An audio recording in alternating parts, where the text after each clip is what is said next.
In this film, we're going to explain how your body processes the food you eat in order to provide all your body cells with the energy they need.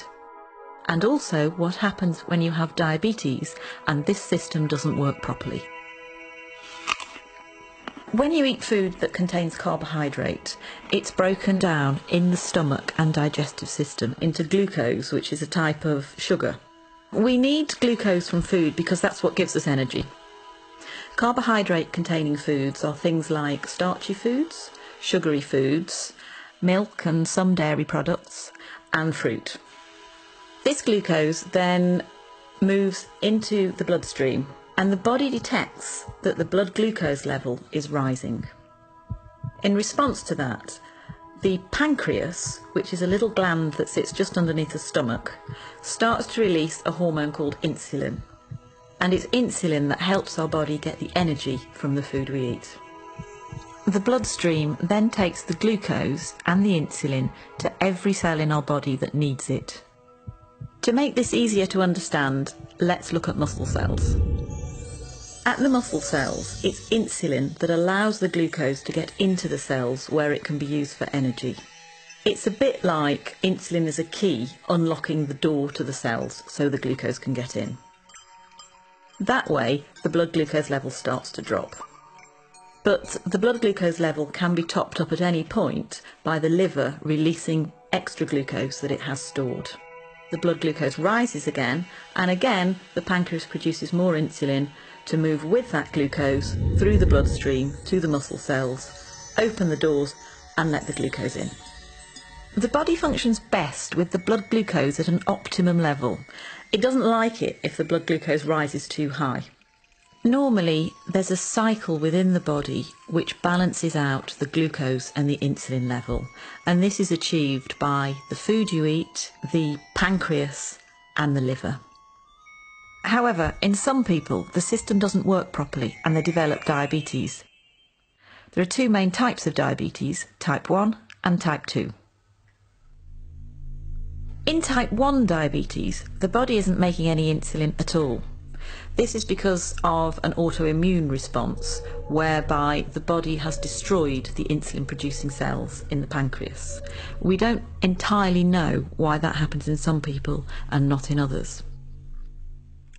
Type 1 diabetes accounts for about 10% of all cases. It's most often found in the under 40s, and it's by far the most common type of diabetes found in childhood. In type 1 diabetes, the carbohydrate containing food is broken down into glucose as normal. That glucose then moves into the bloodstream. Normally, the body would produce insulin to let that glucose into the cells. But in type 1 diabetes, there is no insulin being produced, so the glucose can't get into the body cells at all. So the level of glucose in the blood rises and rises. The body tries to lower the level of glucose, it tries to get rid of the glucose through the kidneys. That's why people who have undiagnosed type 1 diabetes tend to go to the toilet a lot to pass urine. As the kidneys filter the glucose out of the blood, they also take a lot of water with it, so the person with diabetes will get very thirsty. The urine contains a lot of glucose, and that creates an environment where it's quite easy for bacteria to thrive, so it's also quite common to get thrush or genital itching. In the same way, the blood contains a high level of glucose as well, so more bacteria than usual will tend to breed in flesh wounds, and they might be slow to heal. Glucose can also build up in the lens at the front of the eye, causing the liquid in the lens to become cloudy. That can mean that some people with undiagnosed type 1 diabetes can have blurred vision. Because the glucose can't get into the cells to be used for energy, somebody who's got undiagnosed type 1 diabetes is going to start feeling very tired, lethargic and unable to sort of go about their normal daily routine. But the body still needs an energy source in order to work properly. So what it does is it starts to break down its fat stores, and that can lead to weight loss. So the main symptoms of type 1 diabetes are going to the toilet a lot, thirst, thrush or genital itching, slow healing of wounds, blurred vision, tiredness and weight loss. These symptoms generally happen quite quickly, often over a few weeks, and can be reversed once the diabetes is treated with insulin. Type 2 diabetes accounts for about 90% of all cases in the population. It's most common in the over 40 age group in the white population and in the over 25 age group in the South Asian population. Type 2 diabetes is a little more complex because there's slightly more processes at work. Either the body isn't producing quite enough insulin, or the insulin it is producing isn't working properly. That can be due to being overweight because a build-up of fat can stop insulin doing its job properly, but it can also happen in people of a healthy weight. So in type 2 diabetes, the carbohydrate containing food is broken down into glucose in the stomach and digestive system as normal. That glucose then moves into the bloodstream. The pancreas starts to produce insulin, which moves with the glucose through the bloodstream to all the body cells which need glucose for energy. However, the glucose can't always get into the cells because the locks to the cell doors have become furred up with fat deposits.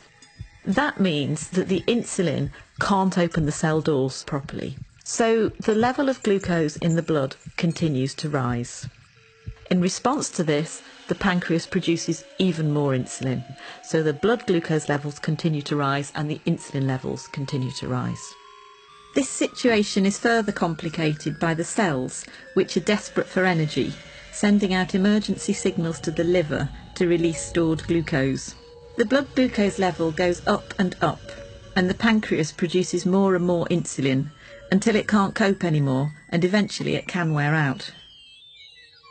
As with type 1 diabetes, the symptoms of type 2 diabetes are going to the toilet a lot, thirst, thrush or genital itching, slow healing of wounds, blurred vision, tiredness and weight loss in some people. The symptoms for type 2 diabetes come along very slowly, and some people don't have any symptoms at all. So for that reason, people can live with type 2 diabetes for up to 10 years before they realise that they have it.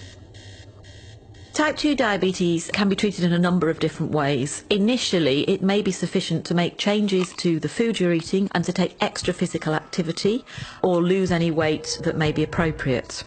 But type 2 diabetes is a progressive condition and most people will need some form of medication to treat it.